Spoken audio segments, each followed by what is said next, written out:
Baik, shalom adik-adik, selamat hari Minggu. Bersyukur hari ini kita kembali dalam ibadah sekolah minggu kita pada hari ini. Bersyukur untuk kebaikan Tuhan di dalam kehidupan kita. Kita sekarang ada sampai sekarang ini itu semua karena kebaikan Tuhan di dalam kehidupan kita. Nah, baik adik-adik, untuk sebelum kita memulai ibadah kita pada hari ini, mari kita satu di dalam doa. Mari kita berdoa. Tuhan Yesus, terima kasih pada hari ini. Kami bersyukur untuk kebaikan Tuhan di dalam kehidupan kami. Pada hari ini kami akan memberi ibadah kami melalui media. Tuhan Yesus memberkati kami semua.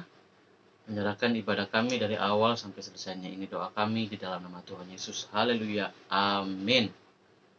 Nah, baik adik-adik, kita akan bersama-sama angkat pujian dan mengatakan terima kasih Tuhan.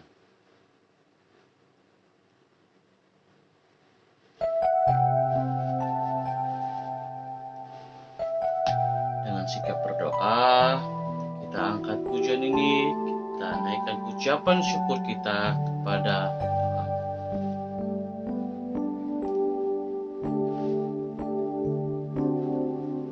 Terima kasih Tuhan untuk kasih setiamu yang ku alami dalam hidupku. Terima kasih Yesus untuk kebaikanmu sepanjang hidupku. Kita ulang pujian ini, terima kasih Tuhan. Terima kasih Tuhan untuk kasih setiamu yang ku alami dalam hidupku. Terima kasih Yesus untuk kebaikanmu sepanjang hidupku. Terima kasih Yesus.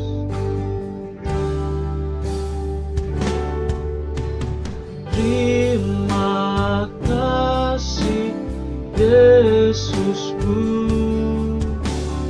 buat anugerah yang kau beri, sebab hari ini Tuhan adakan syukur bagimu.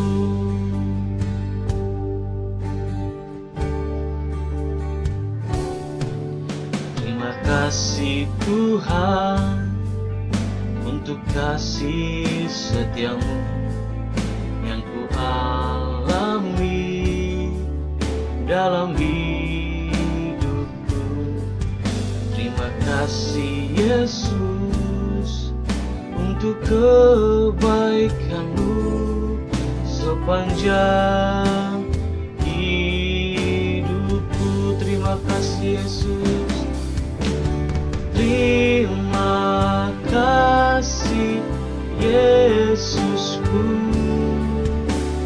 buat anugerah yang kau beri, sebab hari ini Tuhan adakan syukur bagimu. Terima kasih Yesus.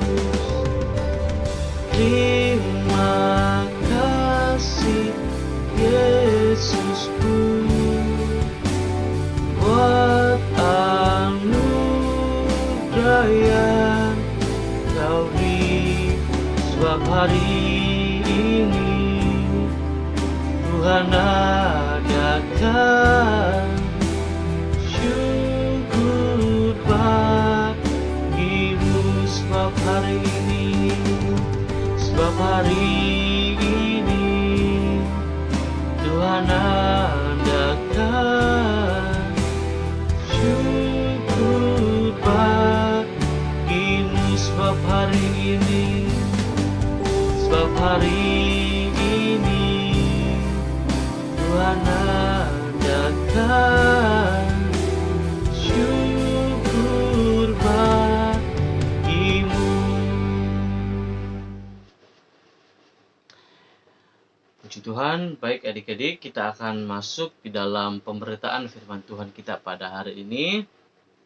Baik adik-adik semuanya, kita satu di dalam doa. Mari kita berdoa. Tuhan Yesus, terima kasih kami sudah menaikkan pujian kami, dan sekarang tiba saatnya kami akan mendengarkan firman-Mu. Tuhan Yesus memberkati kami semua, menolong kami semua. Kami berdoa, sambut firman-Mu di dalam nama Tuhan Yesus. Haleluya. Amin. Nah, baik adik-adik semuanya siapkan Alkitabnya. Kita akan melanjutkan pemberitaan firman Tuhan kita pada hari ini dalam kitab Rut pasalnya yang ketiga. Ya, adik-adik buka semuanya di kitab Rut pasalnya yang ketiga, ayat 1 sampai dengan 18. Kitab Rut pasal 3 ayat 1 sampai 18. Baik adik-adik semuanya, perhatikan Alkitabnya. Kita akan bersama-sama menyaksikan pemberitaan firman Tuhan dari pasal 3, Rut pasal 3 ayat 1 sampai 18.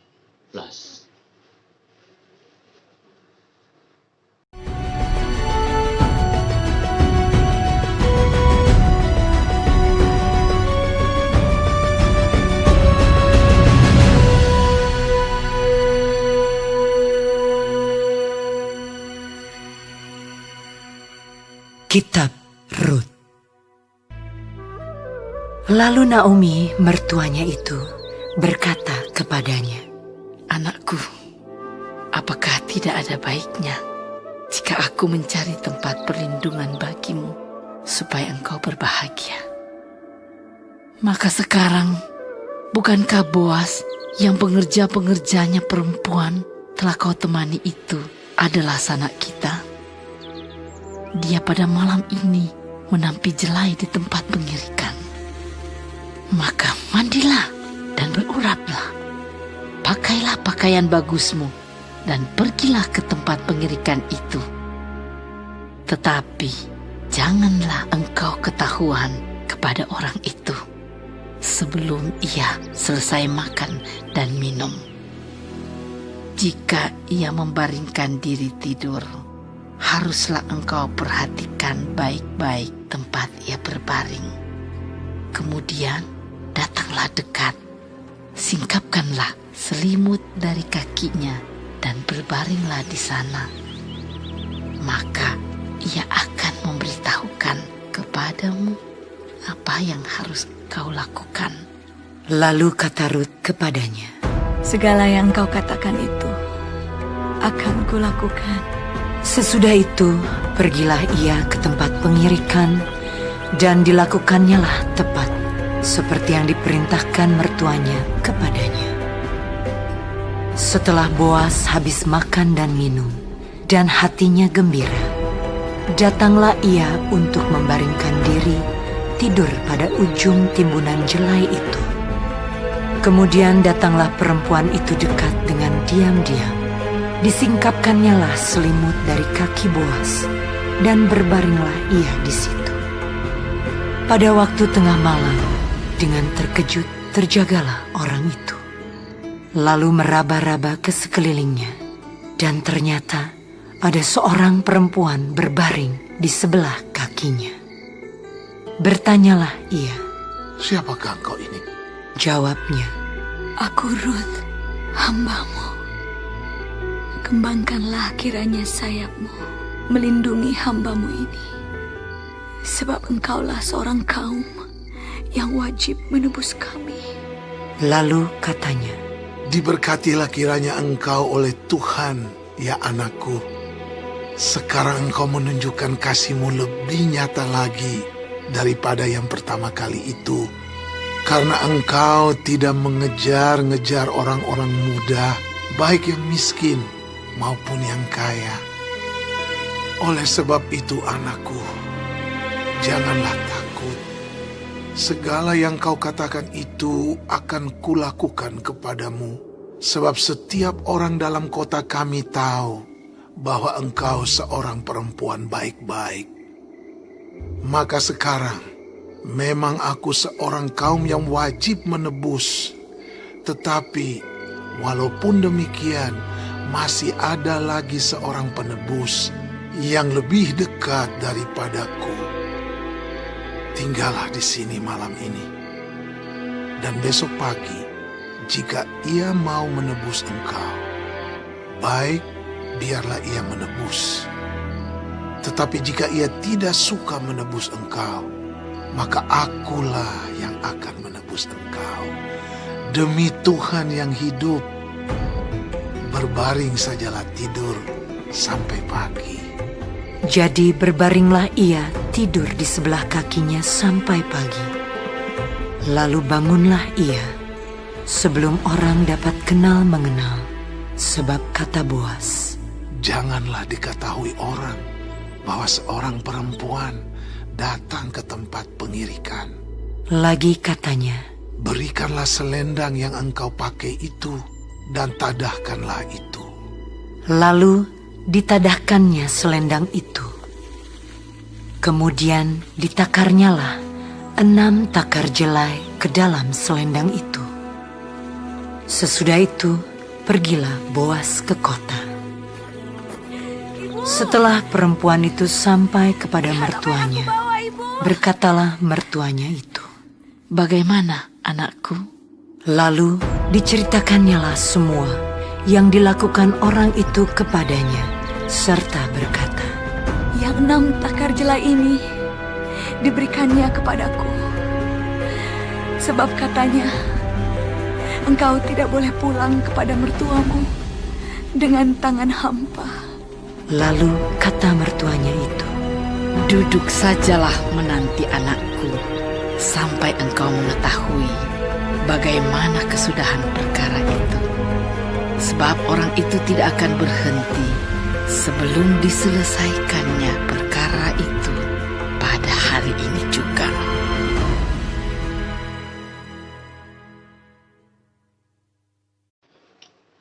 Nah, baik adik-adik, minggu lalu kita telah belajar dari kitab Rut pasal yang kedua, bagaimana pertemuan Rut dengan Boas dalam suatu kegiatan yang bisa dikatakan suatu kegiatan yang sangat kebetulan ya, di mana Rut bekerja di ladang Boas. Nah, disitulah awal pertemuan Rut dan Boas. Nah, sekarang di pasal yang ketiga kita akan melanjutkan bagaimana cerita kisah perjalanan hidup dari Rut dan Boas. Nah, adik-adik, hari ini kita akan belajar tentang satu topik, yaitu selesaikan masalah secara bertanggung jawab. Ya, kita sudah baca di pasal 1 ayat dan 2. Tetapi pernahkah adik-adik membayangkan bagian mana kisah Rut dan Boas ini yang sangat penting? Ya, tentunya di pasal yang ketiga ini kita akan membahas sesuatu hal yang sangat penting, bagaimana perjalanan kisah hidup dari Rut dan Boas ya. Saat Rut kembali dengan Naomi dari Moab ke tanah Israel, Rut pun mencoba ya membantu mertuanya dengan cara memungut jelai di ladang-ladang yang sedang dituai. Di pasal kedua, ternyata Rut bekerja di ladang miliknya Boas yang masih ada hubungan. Boas itu masih ada hubungan ya dengan Naomi. Nah, saat itu Rut dan Naomi sudah sama-sama sendiri. Istilahnya mereka itu sudah janda ya. Naomi dan Rut itu seorang janda ya.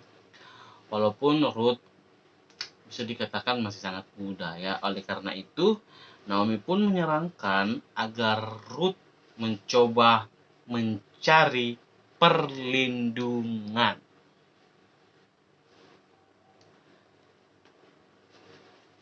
Naomi bahkan menjelaskan kepada Ruth tentang bagaimana ia harus bersikap, yaitu meminta Boaz untuk melindunginya dengan cara yang sangat sopan atau dengan cara yang elegan, ya, bukan hanya dengan sekedar tipu daya atau dengan cara-cara yang tidak sangat bertanggung jawab, ya.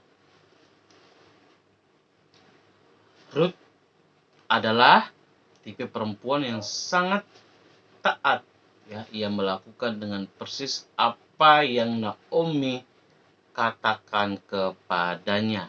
Adik-adik bisa lihat di ayat 5 sampai dengan ayat 6. Saat itu ketika Boaz menyadari bahwa Ruth ada di dekatnya, ia tahu bahwa hal tersebut bisa menjadi masalah bagi mereka. Ketika orang lain tahu bahwa Ruth mendatangi Boaz secara diam-diam di waktu malam, ya, di ayat 7 dan 8, akan tetapi Ruth saat itu pun berkata bahwa tujuannya hanya satu, yaitu hanya meminta Boaz untuk melindungi Ruth, ya. Apa yang Ruth lakukan itu bukan sesuatu hal yang salah. Dia hanya melakukan upaya-upaya bagaimana Boaz bisa melindungi Ruth, ya, melindungi dirinya. Adik-adik bisa lihat di ayat yang ke-8, ya. Saat itu baik Boaz maupun Ruth tidak melakukan hal-hal yang tidak pantas, ya. Mereka melakukan hal-hal yang sewajarnya, ya. Boaz tahu bahwa ia pun memiliki tanggung jawab untuk melindungi Ruth, ya. Akan tetapi ia tahu bahwa sebenarnya ia tidak punya hak itu karena masih ada kaum keluarganya yang lebih berhak daripada dirinya. Sehingga Boaz meminta Ruth untuk tinggal sampai fajar menyingsing dan kemudian ia boleh pulang kepada Naomi. Nah, Ruth akhirnya pun pulang kepada Naomi. Ya, saat itu Naomi pun berkata kepada Ruth agar ia menunggu saja, ya, karena Ruth sudah melakukan bagiannya. Dan sekarang adalah giliran Boaz melakukan bagiannya. Naomi tahu bahwa Boaz akan melakukan apapun untuk menyelesaikan perkara ini sehingga semuanya menjadi jelas antara Ruth dengan Boaz, ya. Naomi tahu bahwa Ruth memang harus mencari suami, ya, agar ia mendapatkan keluarga sebagai tempat berlindung, ya. Ada begitu berbagai. Naomi telah mengupayakan untuk Ruth bisa dekat dengan Boaz. Akan tetapi jika Naomi saat itu diam saja dan tidak mau memberikan nasihat kepada Ruth, sampai kapanpun Ruth hanya akan menjadi janda yang biasa, ya. Akan tetapi di sini Naomi tidak lari dari masalah, melainkan menghadapinya, ya. Dia membantu Ruth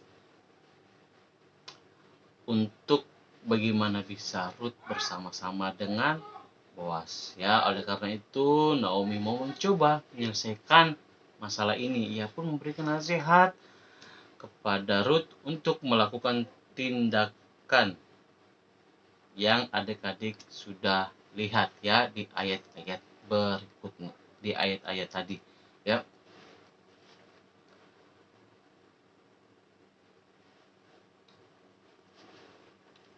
Tidak mudah, ya, bagi seorang Boaz yang adalah seorang pengusaha, ya, bisa dikatakan pengusaha pada masa itu, harus mengambil istri seorang janda dari bangsa Moab, ya. Bukankah masih banyak orang-orang di Israel saat itu yang pasti mau dengan dirinya? Mengapa pula Boaz harus memilih Ruth yang saat itu berstatus janda, ya, dan seorang Moab untuk menjadi istrinya. Boas bisa saja lari dari masalah tersebut. Dia bisa saja meninggalkan Ruth, ya, dengan tidak mau ikut campur dengan masalah Naomi dan Ruth. Akan tetapi Boas memilih untuk mengambil alih masalah Naomi dan Ruth dan menyelesaikan secepatnya, ya. Nah, adik-adik, ini menjadi pelajaran, ya, untuk kita semua, ya. Apapun masalah yang kita hadapi, ketika kita dalam suatu tanggung jawab, baik tanggung jawab yang besar maupun tanggung jawab yang biasa maupun tanggung jawab yang kecil, kita harus hadapi. Masalah tersebut tidak akan selesai ketika kita mencoba untuk menghindar atau lari dari masalah tersebut, ya. Menunda-nunda menyelesaikan masalah juga hanya bersifat masalah, ya, akan menjadi masalah yang besar jika kita menunda-nunda setiap tanggung jawab yang diberikan kepada kita, ya. Justru kita harus menghadapi masalah dan menyelesaikan secepatnya, sama seperti Boas yang langsung menyelesaikan masalahnya dan tanggung jawabnya. Demikian juga kita semua harus menghadapi tanggung jawab kita. Tuhan pasti akan memberikan jalan keluar yang terbaik ketika kita mau menghadapi masalah, ya. Ingat bahwa Tuhan tidak hanya memberikan hal yang enak-enak saja kepada kita, tapi Ia juga memberikan masalah kepada kita untuk kita hadapi dan bagaimana kita dapat menghadapi dan menyelesaikan masalah itu. Jangan sampai kita mau menerima hal yang enak-enak saja, tetapi tidak mau menerima masalah. Ya, kita harus menghadapi masalah sama seperti kita menghadapi berkat Tuhan. Karena Tuhan pasti memampukan kita melewati, ya. Jadilah seperti Boas yang tidak lari dari tanggung jawab. Dia mau bertanggung jawab atas Ruth dan Naomi. Demikian adik-adik firman Tuhan kita pada hari ini, mengajarkan kita untuk bertanggung jawab, tidak lari dari masalah. Baik adik-adik, mari kita berdoa. Tuhan Yesus, terima kasih untuk hari ini kami boleh mendengarkan firman-Mu. Kami belajar dari Boas, bagaimana dia dapat menerima, menghadapi, dan mau bertanggung jawab dalam menyelesaikan masalah dan juga tanggung jawabnya. Biarlah kami senantiasa memiliki sikap tanggung jawab di dalam kehidupan kami. Terima kasih Bapa di sorga. Pada hari ini kami akan melanjutkan aktivitas kami seperti biasanya. Tuhan senantiasa melindungi, memberkati kami semua. Kami berdoa, mengucap syukur di dalam nama Tuhan Yesus. Haleluya. Amin. Nah, baik adik-adik, ibadah sekolah minggu kita pada hari ini selesai. Tuhan Yesus memberkati. Shalom.